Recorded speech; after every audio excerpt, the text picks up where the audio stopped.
Welcome back to our channel. నేను మీ అమ్మని. Big boss shows తలకాయ నొప్పి వచ్చేస్తుంది, అందులో బోర్ కొడుతుంది బిగ్ బాస్ షోస్ అంటే. సర్లే ఏమైనా స్నాక్స్ చేసుకుందాం అనేసి వస్తే బయట కూడా చాలా వర్షం పడుతుంది, వెదర్ చాలా కూల్గా ఉంది.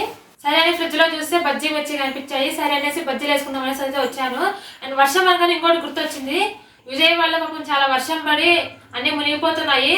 దేవుడు దయ వల్ల వాళ్ళందరూ సేఫ్గా ఉండాలని కోరుకుందాము మనం కూడా.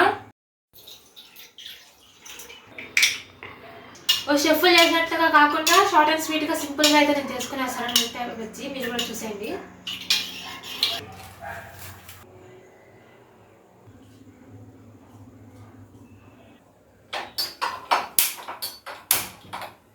యూట్యూబ్ షార్ట్లో చూసాను, ఇలా గ్లాస్లో వేసుకునేయడము.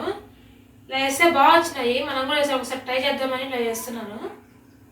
మిర్చిలు ఆఫ్ చేసి వేసుకుంటే టేస్ట్ బాగుంటుంది, పిండి దాంట్లోకి పోతుంది కదా, అప్పుడు టేస్ట్ బాగా వస్తుంది. అందుకే ఇలా చేసుకుంటున్నాను. నా చిన్నప్పుడు మా ఊర్లో ఇలాగే వర్షం పడుతూ ఉంటే రోడ్డు దగ్గర ఒక అవ్వ షాప్ పెట్టుకొని ఉండేది. 10 రూపాయలు తీసుకొని పోతే 10 రూపాయలకి 10 బజ్జీలు వస్తుంది అవ్వ. ఇప్పుడు మాత్రం కొనుక్కోవాలంటే బయట ప్లేట్ 40 రూపాయలు చెప్తున్నారు, అందులోనూ ప్లేట్కి 4 వస్తున్నాయి. అంటే 10 రూపాయలు ఒక బజ్జీ అయిపోయిందంటే అసలు ఆ 10 రూపాయలకి అవ్వ బజ్జీలు మళ్ళీ కట్ చేసి ఆయిల్లో ఫ్రై చేసి ఇస్తుంటే, అంటే కట్ బజ్జీలాగా కూడా ఇస్తుండే. అయినా కానీ మేము అవ్వ ఇంకొకటి అవ్వ అంటే ఏమనుకోకుండా వేసేది పాపం అసలు. కానీ ఇప్పుడు మాత్రం షాప్స్లో అన్న ఇంకొకటి అన్న అంటే 40 రూపాయలకు 4 ఎక్కువ పోమ్మ అంటున్నారు. అయినా రేట్లన్నీ పెరిగిపోయినాయి, ఇంకా వాళ్ళు ఏం చేస్తున్నారులే చెప్పండి. ఈ రోజులతో పోలిస్తే ఆ రోజులు చాలా బాగుండేవి కదా. మీకు అలాగే అనిపిస్తే కామెంట్ చేయండి.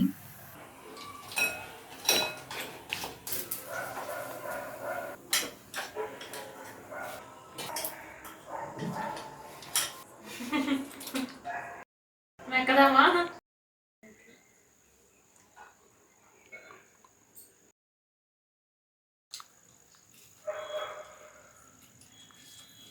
బాగున్నాయి. బయట చాలా కూల్గా ఉంది, వర్షం పడుతుంది. వేడివేడిగా ఇలా చేసుకొని తింటే మన చేతి వంట చాలా బాగుంటుంది కదా. ఈ వీడియో మీకు నచ్చినట్టయితే లైక్ చేయండి, షేర్ చేయండి అండ్ కామెంట్ చేయండి. అండ్ మరెన్నో వీడియోస్ కోసం మన అమ్మని యూట్యూబ్ ఛానల్ని సబ్స్క్రైబ్ చేసుకోండి.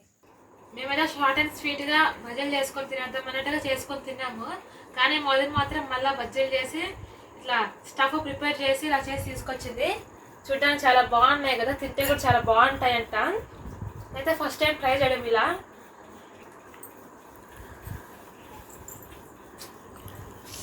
నిజంగానే బాగుంది చాలా. ఈ స్టఫ్లో రెండు కొత్తిమీర, ఆనియన్స్, పల్లీలు, బియ్యాల పొడి చల్లి తీసుకొచ్చింది. చాలా బాగుంది తినడానికి. మేము కూడా ట్రై చేసి ఉంటే బాగుంది. ఇందాక నాకు దీన్ని చూస్తుంటే ఒక సామెత గుర్తుకొస్తుంది, పరిగెత్తాలి పాలు తాగడానికన్నా నిల్చొని నీళ్ళు తాగడం బెటర్ అంటారు కదా. ఆ సామెత గుర్తుకొస్తుంది నాకు దీన్ని చూస్తా అంటే. మీకు ఇలాంటి సిచ్యువేషన్స్ ఎప్పుడైనా ఎదురయ్యాయా కామెంట్ చేయండి. థ్యాంక్ యూ, చాలా బాగున్నాయి.